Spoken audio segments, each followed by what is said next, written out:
Tá aí, galera, bora lá para mais um React. E hoje, galera, eu vou falar um pouquinho mais do Brasil Paralelo, porque eu acho que é importante essa iniciativa, é um dos grupos mais nocivos para nós, profissionais da história, e aqui eu falo como um profissional da história, porque eles utilizam a história para defender sua ideologia e para fazer engenharia social, e são muito bem financiados para isso. E a gente tem que aproveitar essa iniciativa mais coletiva para desconstruir o que eles andam falando aí. E eu vou trazer hoje aqui um trecho de uma entrevista, que aliás fica aqui a dica para você ver ela na íntegra, tá? Uma entrevista com o professor Murilo Cleto, tá? Que é doutor em História, professor da Faculdade do Paraná, né? Da Faculdade Federal do Paraná, pelo que eu li aqui, tá? E a área de especialização dele, dentro da história, é a ditadura. E um dos documentários de maior sucesso do Brasil Paralelo, que é uma produtora de vídeos, né, fala justamente da ditadura civil-militar instalada no Brasil a partir de 1964. Então vamos ver aqui esse trecho, porque é muito importante desconstituir a narrativa, né, que é um revisionismo histórico tacanho, né, do Brasil Paralelo a respeito do golpe de 64, da ditadura civil-militar. Então vamos lá, sem mais enrolação, bora pro vídeo. O professor Renato Venâncio, de Minas, fez recentemente, eu vi ele fez várias pequenas análises, tanto da história politicamente incorreta do Brasil, publicado em livro, quanto do Brasil Paralelo. Ele diz que o politicamente... Só um adendo, já gostei. Vocês viram nas reações que eu fiz aqui há poucos dias que eu fiz esse mesmo comparativo. O Brasil Paralelo traz para uma linguagem audiovisual aquilo que foi produzido por guias politicamente incorretos, que na verdade são apenas guias incorretos, né? Por isso que essas coisas são rechaçadas na academia de história. Então começou bacana. A história politicamente correta do Brasil é uma espécie de história miliciana, né? Que vai buscar no passado os únicos heróis são os bandeirantes na história do Brasil, que são, digamos, os antepassados dos milicianos de hoje, né? E que o Brasil Paralelo não, que é uma história monarquista, que resgata... Como você vê esses dois movimentos juntos? Esse grupo de livros que trazem informações absolutamente... Não sei como classificar aqui, sem usar palavras desagradáveis, mas e o Brasil Paralelo? Eles têm uma conexão? Qual a aproximação e o que separa eles? O Renato Venâncio está certo? Bacana, vamos ouvir a resposta do professor, porque eu acho que, embora eles não tragam a mesma narrativa, eu acho que eles bebem na mesma fonte, é o mesmo tipo de história. Vamos ver se o professor concorda comigo. Não, existe essa aproximação sem dúvidas, né? Tanto que o Narlock é um dos entrevistados de algumas das produções da Brasil Paralelo. O que eu acho que ele chegou num período um pouquinho anterior, né? Acho que esse lançamento, o primeiro, né, da franquia, é lá de 2009, né? Então o Brasil estava vivendo um momento especialmente estava especialmente sensível à questão das cotas raciais ali, né? Então, acho que a grande questão que pegou ali no livro do Narlock, embora não fosse só isso, né, é a discussão com relação à escravidão negra. Acho que ele cumpriu ali um papel, né, de tentar jogar o debate para um outro lado e, de certa forma, deslegitimar, né, as políticas de cota. A Brasil Paralelo já surge num contexto diferente, né? Já estamos falando ali de 2016, um período em que já existe assim um reinado muito maior do audiovisual. É um período que nós estamos ali num processo de transição que se chama de fake news, né? Quer dizer, os sites que emulam notícias verdadeiras, copiando um pouco da sua roupagem, já pela ascensão dos influencers, né? Então, se você pega as produções da Brasil Paralelo, você vai observar que tem ali um esforço muito grande no sentido de você colocar diferentes intelectuais de alguma maneira relacionados com essas novas direitas, né? Que eles classificam como intelectuais, mas que são pseudo-intelectuais, né? Na melhor das hipóteses. Para compartilhar o ponto de vista deles acerca de eventos mais ou menos pacificados acerca da história do Brasil. E eu acho que é uma iniciativa muito bem sucedida, justamente porque ela consegue congregar, né, um número muito grande ali de posições políticas diferentes, né, no espectro, mais associadas de alguma maneira à direita. Então você vai encontrar pessoas que são mais associadas aos ideais que são militares, embora exista ali uma rixa entre olavistas e militares, né? Você vai encontrar pessoas, como você mencionou, sobretudo associadas aí ao monarquismo, que eu acho que é a principal influência política de todos eles. você vai encontrar muito liberalismo, né? Então, é uma produtora que funciona como uma espécie de híbrido, assim, né? Que congrega diferentes tendências no seu interior. E aí... Diferentes tendências da extrema-direita. Eu concordo com o professor aí, eles não têm necessariamente a mesmíssima visão, mas são um degradê, tá, de visões da extrema-direita. Tá? Nem toda extrema-direita é Deus vultinho, né?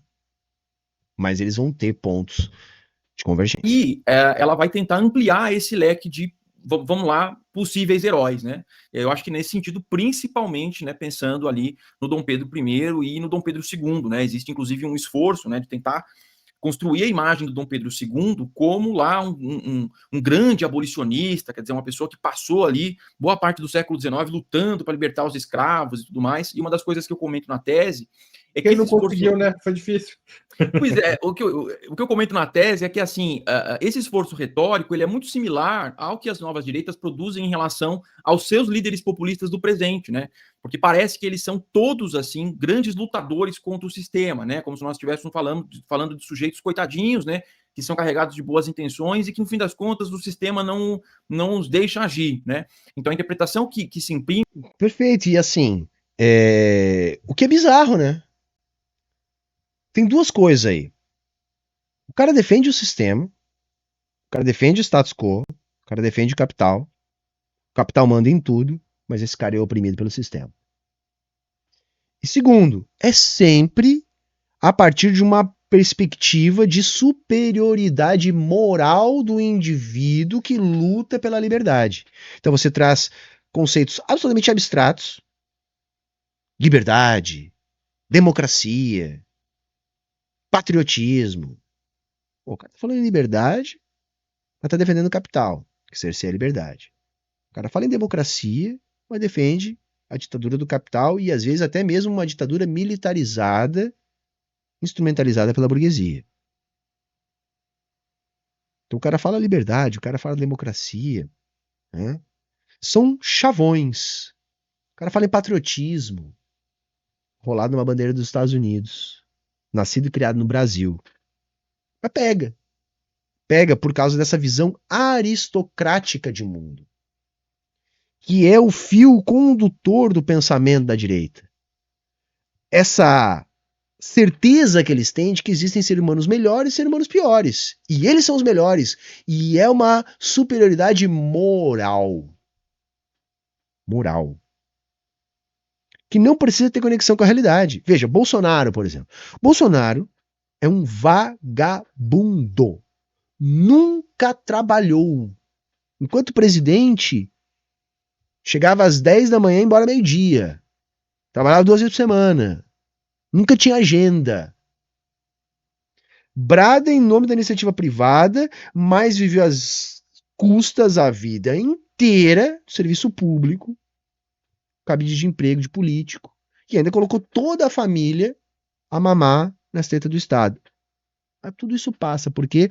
Por causa dessa investidura, essa superioridade moral que dialoga perfeitamente com essa visão aristocrática de mundo, que é o fio condutor do pensamento da direita. Sobre Dom Pedro II é uma interpretação muito parecida, né, do que eles costumam aí atribuir a essas lideranças no presente, pensar no caso do Trump, agora com o Milley, né, tem muito desse discurso, não estão deixando o Milley governar, né, quer dizer, como se divisão de poderes fosse assim só um detalhe, né, na democracia. Então, acho que realmente, né, existe um esforço muito grande nesse sentido. Sem contar que também a despeito desse elogio ao Brasil Império, também há um elogio muito grande à colonização, né? Também há uma certa edulcoração, assim, do colonialismo brasileiro, inclusive uma crítica... Eles desvalorizam tudo que é nacional, gente. Tudo que é nacional. Então a cultura indígena, que seria o que nós teríamos de nosso, não presta. Subraça. Lembra? Visão aristocrática de mundo. Então superiores e inferiores. Indígena é inferior. Né? Valoração da religião cristã trazida pelo colonizador, pela lógica do colonizador. Então o africano é subraça, o africano é inferior, moralmente inferior, né? Humanamente inferior. tudo que é de fora é valorizado. Então tem isso, né, gente? Fica muito grande a chegada dos holandeses e dos franceses, né, defendendo aí, sabe que um discurso muito comum que se tem, né, como é que seria o Brasil se fosse colonizado pela França, pela Holanda, sempre tem essa especulação, né, e eles defendem, assim, de maneira bastante enfática mesmo, né, a colonização pelos portugueses, né, vista como benéfica. É uma lógica conservadora, entendeu? Conservador. O que se tem é essa colonização, é essa que nós vamos defender. Até porque há essa relação que eles têm com o cristianismo, e essa força da cristandade no Brasil é, em alguma medida, produto da colonização, né? E a catequização forçada dos indígenas. O Brasil Paralelo entrou como e quando na história da ditadura? Quando eles começaram a contar essa história? Eu acho que, de alguma maneira, eles estavam ali circundando esse tema meio que desde sempre, assim, né? Mas eles vão mergulhar mesmo de cabeça nesse tema em 2019 com o documentário 1964 Brasil entre Armas e Livros. Né? Numa lógica já de apoio ao governo Bolsonaro. Essa turma toda é apoiadora da extrema-direita e, portanto, do Bolsonaro. Então, o Bolsonaro estava tramando um golpe. O Bolsonaro era um fã da ditadura. O Bolsonaro elogiava a ditadura. Então, era necessário criar um conjunto que corroborasse, né, esse ideal. Então é viés de confirmação, que é outra coisa que eu tenho dito aqui sobre o Brasil Paralelo, sobre o Brasão das Armas, enfim, sobre esse tipo de conteúdo. A ideia é construir um conteúdo que sirva de viés de confirmação para os preconceitos sustentados pelos conservadores. Então aquilo que outrora era feio, era coisa que eles queriam esconder, não. Esses grupos exaltam aquilo que era feio e dizem nem é feio, não, é bonito. Olha, pode se orgulhar. Sabe esse papo de escravidão, de massacre indígena, de colonização? Sabe esse papo de ditadura militar, que todo mundo diz que é feio? Não, não é. É bonito e você pode se orgulhar e eu vou te mostrar por quê. Isso conforta, aquece o coraçãozinho do fascista. Porque o fascista, ele acha isso. Que tem vários níveis, né? O fascista, desde aquele mais consciente, que vai botar a suástica no braço e sabe que é uma merda mesmo, mas ele quer mesmo ver o circo pegar fogo, porque ele já tá lobotomizado. E tem aquele que nega, que é a maioria, diga-se de passagem. Que vai dizer, não, peraí, não é ruim não, eu só defendo o que é certo. Pô, mas isso aí que você tá defendendo é fascismo. Não, não é não. Você não pode dizer a palavra. Mas se você botar, olha, tal coisa você defende, defende, tal coisa você defende, defende. Ah, então você é fascista. Não. Só pode ter a palavra. E é nessa circunstância que surge coisas como o Brasil Paralelo. Porque eles vão lá e digam, não. Olha aqui, ó, tem aqui uma versão pra você, ó. Olha só, o que você acha disso aqui? Aí o cara olha, porra, é isso aí mesmo, mano. Então tá, então não precisa ter vergonha de ser racista. Porque afinal de contas, os pretos escravizavam os pretos. Né? Que é um documentário que daí escancaradamente mesmo busca revisitar esse passado. Então é nesse momento que eles né, vão assumir essa briga, digamos assim, e foi uma grande polêmica na época, né? Eu lembro que mesmo antes de lançar o documentário, muita gente já protestou contra, muita gente já elogiou também. Então é 2019, digamos assim, o marco desse início aí. E como o Brasil Paralelo vê o golpe de 64 e a ditadura militar? Boa, só essa pergunta? Fácil. Você pode ir parcelando, porque eu vou parcelar. Por exemplo, eu vou falar de economia depois. Beleza. Vou falar de tortura depois. Mas eu ia comentar uma, mas dá para resumir, tranquilo. Eu ia comentar uma coisa que eu acho que a pesquisa ela traz algumas coisas muito importantes, assim, e uma delas é a revelação de algumas informações contraintuitivas. Então, antes de ver o filme, né, eu imaginava que a Brasil Paralelo ela fosse uma defensora da ditadura militar, que ela tivesse aparecido para reabilitar a ditadura em todos os seus aspectos. Isso não é verdadeiro, né? Isso é uma coisa que, inclusive, surpreende a muitas das pessoas que não assistiram às produções quando eu falo, né? Então, algumas dessas revelações contraintuitivas, digamos assim, dão conta de dizer que, primeiro, a Brasil Paralelo admite que o que houve foi um golpe, né? Então, não chama de revolução, tem só um entrevistado lá que é mais emocionado com o que está acontecendo e chama de revolução, mas todos os outros entrevistados, e eu gosto de... Eu não vi o documentário, mas eu imaginei que podia ser nessa linha, porque eu vi o Marcelo Andrade falando. falar dos entrevistados, porque, assim, As entrevistas são o principal corpus documental de quase todas as produções da Brasil Paralelo. São poucas as que costumam trabalhar com mais imagens de arquivo mesmo, né? Então, por isso que eu quase sempre falo sobre os entrevistados ali, que no fundo, né, acabam formando, né, uma narrativa mais ou menos homogênea, a despeito de algumas nuances ali. Mas, enfim, existe a admissão de que foi um golpe de Estado, né? E existe também este rechaço, essa marcação de distância em relação à ditadura. Só que com um pequeno porém, né? A Brasil Paralelo não entende que a ditadura começou em 64. Né? Para Brasil Paralelo, a ditadura só começa com o AI-5. E convenhamos nós, essa também não é uma grande novidade, né? Esse é um discurso que já começou com os liberais, mesmo na época, né? Muitos deles que apoiaram o golpe em 64. Porque 64 foi justificado pelo combate ao comunismo. Imagino que deva ser isso que eles vão dizer.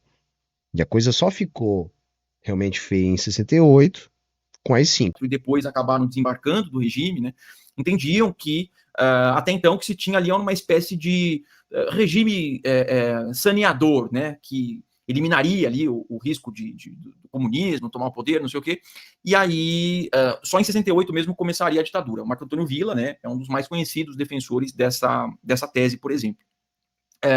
Mas o que eu argumento ali no meu trabalho é o fato de que, a despeito dessas marcações de distância, né, e dela flertar um pouquinho com a memória hegemônica do regime militar, que tem ali uma composição que é fundamentalmente liberal, o que ela acaba fazendo na prática é comprar a maioria dos pressupostos e dos valores da memória militar. Então, o golpe de 64, por exemplo, ele não é só algo relativizado, como acontece com a memória hegemônica liberal do regime. Quer dizer, foi ruim, não foi correto, mas assim, a gente compreende. Então, eles, mais do que isso, eles dobram a aposta, eles celebram o golpe de 64, né? Eles compram, assim, de uma maneira clara e acrítica, né, o mesmo discurso que os militares utilizaram em 64 como álibi para produzir o golpe. Mais do que isso, se você for pegar os anos seguintes, né, mesmo dos anos, dos chamados anos de chumbo, né, o documentário também vai superestimar a força da luta armada. A gente pode falar um pouquinho mais sobre isso detalhadamente depois, mas, quer dizer, em suma, vai comprar, né, boa parte dos valores que na época foram defendidos aí como discurso oficial da ditadura mesmo, né, e a Brasil Paralelo vai acabar reproduzindo de maneira... Isso é uma outra questão comum aos trabalhos do Brasil Paralelo. Sempre compram o discurso oficial, porque você encontra fonte para isso, entende? Sempre vai haver a historiografia oficial, né? Que é essa que é propositalmente construída pelos vencedores para apagar os derrotados. Então, quando você pega os militares falando do golpe, é óbvio que você vai encontrar textos que exaltem o golpe, que justifiquem o golpe e que classifiquem aquilo como necessário. Claro que um historiador sério vai fazer o quê? Ele vai dizer, não, de onde é que vem essa fonte? Qual o contexto que ela foi produzida e o que ela se propunha? Vai jogar fora tudo? Não, mas vai correlacionar com o mundo ao redor para saber dali o que é válido e o que é apenas propaganda de quem estava escrevendo. O Brasil Paralelo faz o quê? Positivismo velho de guerra. Pega a fonte, o texto e diz, ó, tá aqui o texto, o cara escreveu isso aqui, o cara da época e tal, então é verdade. Eles fazem muito isso, tá? E eles apoiam também o AI-5, a virada, digamos, dentro do discurso, virou uma ditadura só em 68, eles apoiam esse movimento? Eles entendem como algo necessário e positivo? Não, essa é uma outra revelação contra-intuitiva, né? Eles entendem que o AI-5, isso daí é unânime no documentário, existe um rechaço que é intransigente em relação ao AI-5, inclusive há algumas declarações do William Vac, né, o jornalista bastante conhecido, enfim, e o William Vac, ele fala né, sobre como outros países, né, de verve mais democrática lidaram com a luta armada sem precisar recorrer ao estado de exceção e a institucionalizar, né, a repressão, como aconteceu aqui no caso brasileiro com o AI-5, né? E como é que o Brasil Paralelo explica a economia durante o regime militar? Pois é, esse é um dos grandes gargalos também, assim, da produção, porque existe, assim como ocorreu com a memória hegemônica do regime, ocorreu ali no documentário uma espécie de supervalorização dos anos Castelo Branco, digamos assim, né? Então, até hoje existe muito disso, né? A ideia de que o governo Castelo foi um governo muito bom, porque era um governo que não havia repressão, etc.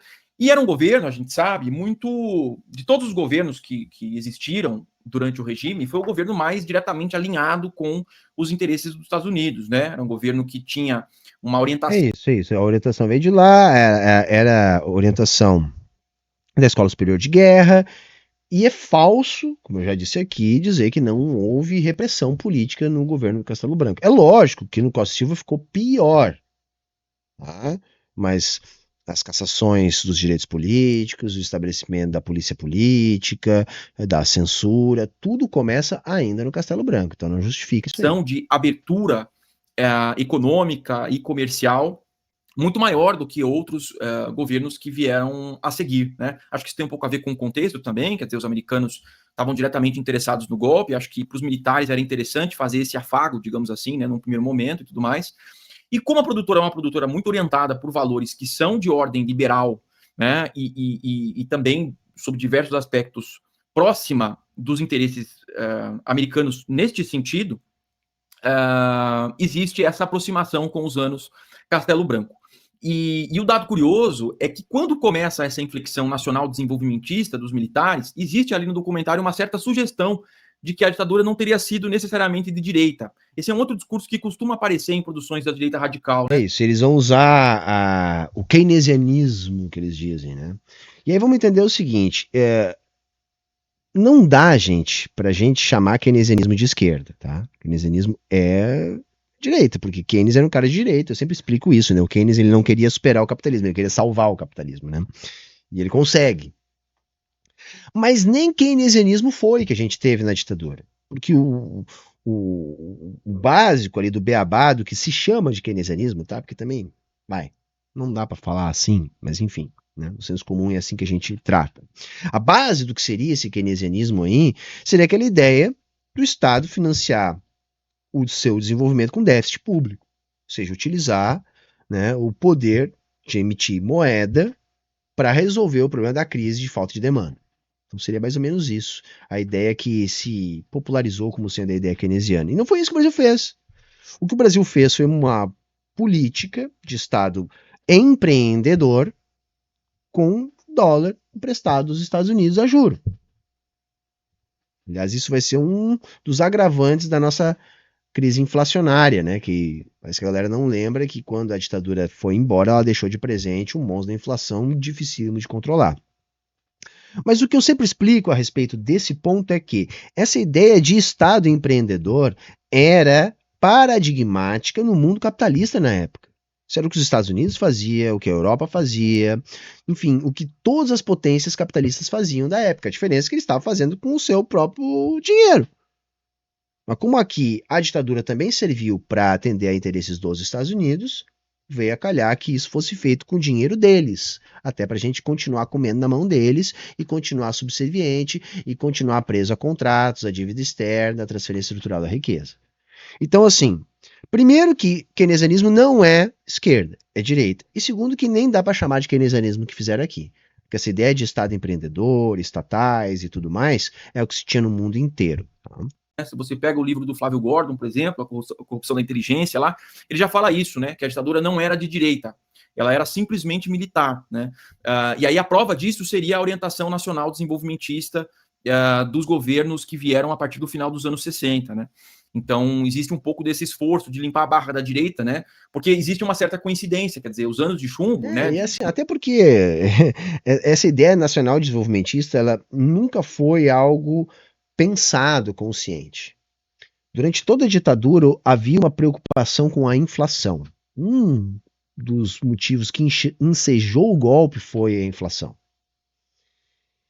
E vai se criar um mecanismo, depois da disputa inicial ali entre o Roberto Campos e o Goudin, a respeito de qual a estratégia para controle inflacionário. Então, sim, faz uma indexação da nossa economia, né, para utilizar essa indexação a fim de controlar o preço do dólar e assim controlar a inflação, porque nós tínhamos um problema de falta de dólares. Isso funciona gradativamente até a crise internacional do petróleo, que muda isso radicalmente e faz com que essa mesma indexação, que ajudava a controlar o fenômeno inflacionário, começasse a pressionar ainda mais o fenômeno inflacionário. Numa economia que não dispunha de dólares e que tinha dívida externa. Embora isso ainda não tivesse aparecido, porque vai aparecer depois que muda a taxa de juros que o Brasil paga e o Brasil não consegue mais pagar, mas isso já estava lá, e sobretudo faltava dólar. Quando que eles começam a investir nessa indústria nacional, substituição de importações? Quando eles começam a encontrar dificuldades de manter o fluxo externo por causa da ausência de dólares. Então não foi nem algo consciente, não, nós vamos fazer uma grande indústria nacional porque é bom desenvolver a nossa indústria. Não, nós não estamos mais conseguindo importar porque não temos dólar, então um jeito vai ser a gente produzir aqui. Então vamos criar um mecanismo que faça com que a gente diminua essa dependência, tá? O Brasil nunca foi um país muito aberto à importação até então, mas nós não chegamos a ter uma indústria poderosa que suprisse aquilo que precisava ser importado. E neste momento era um momento de virada, que ou você se industrializava ou você tinha que optar por consumir poupança externa. Nós não fizemos nenhuma coisa nem outra porque a política econômica da ditadura foi caótica. Do auge da repressão, eles são também os anos dessa inflexão, dessa virada, né, de uma orientação mais liberal da economia para uma orientação que é mais nacional-desenvolvimentista, né, das grandes obras e tudo mais. Inclusive, eles costumam chamar aí, eles chamam ali, né, durante a narração dessa inflexão, eles chamam isso de feitiço keynesiano, né, como se a ditadura tivesse sido acometida, portanto, desse mal. Agora, o Adeus Patriotários Vão Fugir fez um comentário interessante, que é uma leitura estética do canal e dos documentários. Ele diz que usam uma estética nazista. Você concorda com essa análise do Patriotários? Como que é do ponto de vista estético os documentários? Eu não concordo em geral, mas eu gostaria de chamar a atenção para uma produção em especial que flerta com pressupostos que são nazistas, sim, né? Se você pegar aquela trilogia O Fim da Beleza, ela vai falar até em arte degenerada, né? Então, como existe esse elogio às belas artes, né? Como existe... mas isso não é exclusividade dos nazistas, é isso que eu quero dizer. Então, como existe esse elogio às belas artes, né? As concepções mais tradicionalistas mesmo de produção... É reação, né? Por isso que eles são reacionários, né? Então, tem que valorizar algo que já não existe mais, né? E... o fenômeno nazifascista é um fenômeno reacionário, então nós vamos ver pontos de convergência aí, com certeza. Né? Por isso, bem lembrado aí pelo professor, a expressão arte degenerada, que é típica desse fenômeno reacionário. E uma das coisas que a gente tem que entender é o fascismo como um fenômeno da reação. Tá? Então, o fascista é necessariamente um reacionário. Então, esse tipo de concepção estética da reação vai dialogar, sim, com isso. De produção artística, eu diria que existe essa aproximação, e principalmente nesse documentário aí, esse O Fim da Beleza, eu acho que é o que mais flerta com esses pressupostos, né? Inclusive, se a gente quiser ler de uma maneira mais abrangente, né, os valores que permeiam as produções do Brasil Paralelo, a gente vai ver que lá tem muito de tradicionalismo, né? E ali existe uma forte crítica à sociedade americana, né? Graças ao seu processo de modernização. Quer dizer, em alguns aspectos, né, eles parecem até mais reacionários do que os reacionários que nós conhecemos, né, porque eles defendem, né, uma certa valorização dos pressupostos que são antimodernos, né, são os traços mais característicos do tradicionalismo, né, ele é profundamente antimoderno. E a Brasil Paralelo gosta de flertar bastante com essas ideias. Esse é um documentário que eu acho que revela bastante acerca dessa predisposição aí. Murilo, o que você está descrevendo casa muito com, me parece, com o olavismo mesmo. O Brasil Paralelo está muito próximo das ideias do Olavo de Carvalho? Para mim está muito claro que o Brasil Paralelo é uma herdeira direta, né, do Olavo, tanto no sentido de que boa parte da interpretação... São tudo olavista, gente. Quem eles chamam para dar entrevista é tudo olavista. Tudo olavista. E que é uma cópia lá do Scruton, né? Quer dizer, então, assim... é uma ideologia reacionária de extrema-direita enlatada, pasteurizada e consumida. O Olavo não é original em nada, gente. O Olavo não era um filósofo. Ele era um propagandista, tá? Que importou essa discussão de lá para cá, sabendo que a nossa classe dominante e a pequena burguesia puxa-saca da classe dominante consome e reproduz. Né? A gente acha bonito tudo que vem dos Estados Unidos, tá? E esse foi o grande mérito do Olavo, trazer isso para cá, para nossa linguagem, aquilo que foi criado lá. É isso, Olavo. Então é uma linguagem, é uma retórica e um conjunto de argumentos que ele traz para cá e que a Brasil Paralelo entendeu e está hoje reproduzindo. São todos olavistas, sim, sem sombra de dúvida. A interpretação que ela imprime acerca da realidade é diretamente importada dele, quer dizer, muitas das coisas que você vê nos documentários do Brasil Paralelo. Então, Scruton da Inglaterra. Obrigado, Gabriel. Mas enfim, assim, circulava nos Estados Unidos, onde estava o Olavo, e aí ele traz para cá. Você já leu nos livros do Olavo, ou você já viu nos posts do Olavo nas redes sociais, ou nas lives que ele fazia, enfim.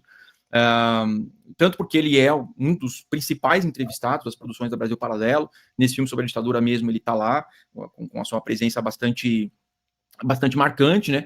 E eu diria, sobretudo, por causa de eu costumo pensar isso como uma espécie de utopia olavista, né? Que é esse desejo de ocupação dos espaços supostamente dominados pela esquerda através do que eles chamam de marxismo cultural, né? Então, para quem está chegando no tema aí só agora, né? Existe um tema que é muito explorado pela extrema-direita no mundo desde os anos 90, que é esse tal desse chamado marxismo cultural aí, que grosso modo seria a reedição do bolchevismo cultural lá do século XX. Então, uma teoria da conspiração, sem pé nem cabeça, que faz gente desavisada acreditar que a cultura global é pautada pelo marxismo revolucionário anticapitalista. Então, se você consome teoria liberal, apologia do capitalismo no dia que você nasce, é o dia que você morre, toda institucionalidade é liberal, a democracia é liberal burguesa, a organização do poder político é burguês, o capital que manda em tudo, o anticomunismo ele é permanente e muito forte. Mas pode confiar, amiguinho, tá? Existe um marxismo cultural. É isso, é o bolchevismo cultural repaginado.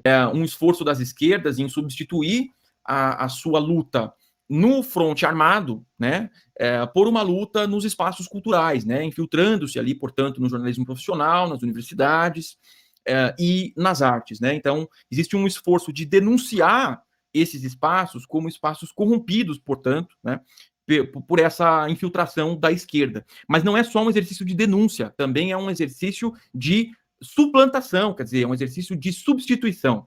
Se você pegar a grande causa de vida... É isso, é aquilo que eu falei antes, é servir de viés de confirmação para valores que eles sabem que as pessoas carregam, porque esses valores são valores moldados pelo capitalismo. O capitalismo ele se baseia na exploração, na escravidão, portanto, no racismo, na exploração da mulher, portanto, no machismo, na xenofobia. Tudo isso são coisas que são inerentes ao capitalismo.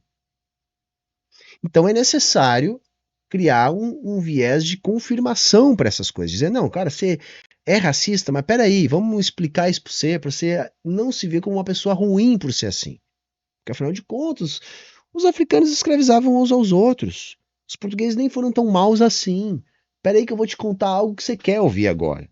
Vida do Olavo, pegar os últimos anos de vida dele, ele morreu reclamando do governo Bolsonaro que o governo não teria feito o suficiente, né, para extirpar a esquerda dos espaços culturais, quer dizer, ele não teria patrocinado o suficiente, digamos assim, a direita para ela ter as suas próprias rádios, né, os seus próprios canais de televisão, quer dizer, ele claramente estava exagerando, porque ele disse que a direita não conseguiu nada nesse tempo todo, isso não é verdadeiro, né, mas era também um certo exercício de pressão sobre o governo, né, uma ideia de que... Imagina, gente, tá? E com isso a gente vai chegando ao fim. Eu convido vocês a assistir o restante da entrevista lá no Opera Mundi, tá? O título tá como Brasil Paralelo e o Golpe de 1964. Falaram a verdade sobre a ditadura? Murilo Cleto, 20 minutos, tá? Então fica aqui a dica para quem quiser ver o resto, tá? E a gente vai ficando por aqui. Acho que é bacana, acho que já deu pra gente discutir algumas coisas, tá? E é no mínimo curioso aqui pra gente encerrar o nosso papo, né? Quer dizer, então, que a mídia é socialista, né? Tá vendo? A Globo contra o Bolsonaro. Não tem nada a ver com o Bolsonaro ter criado um inimigo imaginário na Globo, ter cortado verba da Globo, ter sido hostil com a Globo o tempo todo. Não tem nada a ver com isso. Né? Não tem nada a ver o fato do Bolsonaro ter bombado a concorrência da Globo com grana, né? Não tem nada a ver com isso.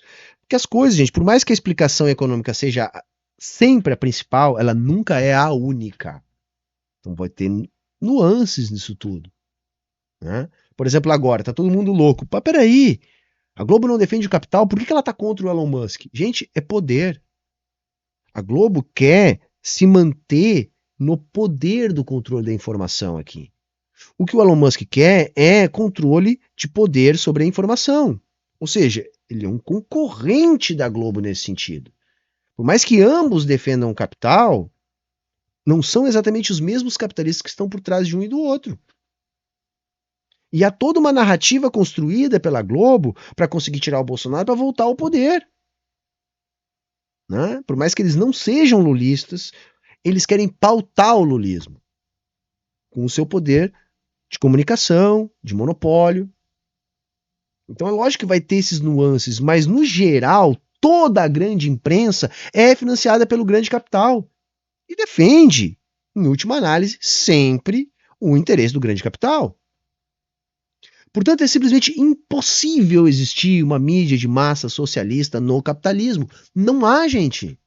Ao contrário, a mídia de massa é anticomunista. Ferrenhamente anticomunista. Estupidamente anticomunista. Mesma coisa a academia. Ah, porque você tem um curso de história onde vai ter mais gente ali mais ligada à esquerda, você tem um curso de serviço social onde ainda existe um pouco de leitura sobre marxismo, e só 99% dos cursos são pautados pela ideologia liberal. Aliás, a própria forma de organização institucional da academia é liberal. Porque essa fragmentação cartesiana do conhecimento só serve a interesses liberais. Porque é isso que permite, por exemplo, você separar a economia e política. Sendo que não existe. Toda economia é política. Não, mas vamos separar, porque aí deixa a política para a sociologia. E aí vamos falar de economia como uma ciência dura, como a física, como a biologia. E aí nós vamos poder dizer que o Estado é uma família, que se ele gastar demais o crédito fica caro e ele não consegue pagar e quebra. Ah, mas isso não tem nada a ver com a realidade. Foda-se a realidade. Aí depois eles chamam a academia de esquerdista. Então não há cultura hegemônica esquerdista. Ao contrário, aliás, isso é uma das grandes sacadas do Marx, quando ele vai abordar a ideologia. A ideologia dominante é a ideologia da classe dominante. Então, quando alguém se diz sem ideologia, está límpido, está claro, está reluzente. Esse cara está defendendo a ideologia burguesa. Todo mundo que diz que não tem ideologia está defendendo a ideologia burguesa. Porque o senso comum é liberal burguês. Porque a mídia de massa é burguesa, porque a escola é burguesa, porque a faculdade é burguesa, porque o emprego é burguês, porque a organização do poder é burguês, porque o judiciário é burguês. A cultura é pautada pelas relações de produção tipicamente capitalistas, que organizam aquilo que é superestrutural, ou seja, que está no campo da cultura, que está no campo da institucionalidade. Beleza, gente? Bom, vamos ficando por aqui, tá? Se você chegou até o final, dê uma moral para nós. A gente tá aí com todas as redes sociais boicotando nosso trabalho. Tá cada vez mais evidente isso. Isso ficou mais escancarado ainda agora com essa disputa aí Elon Musk e Xandão, onde tá todo mundo perdendo seguidor, enquanto que a direita tá ganhando seguidor. Mas a gente não pode abandonar essas plataformas pelo fato de elas serem plataformas burguesas, não é isso? Porque é onde o povo necessariamente tem que estar, porque é a opção que o povo tem. Então nós temos que estar aqui. Nós nunca vamos ter a mesma chance, a mesma projeção, o mesmo engajamento da direita, e muito menos o mesmo financiamento. Mas nós vamos ter que ficar aqui, tá? Porque se a gente sair daqui, pior ficará. Então deixa like, comenta, te inscreve, indica para os teus amigos, e se tiver como, colabora com a manutenção do canal. Aqui no comentário fixado vocês encontram todas as formas de estar colaborando. Valeu, falou, tchau, tchau e até amanhã.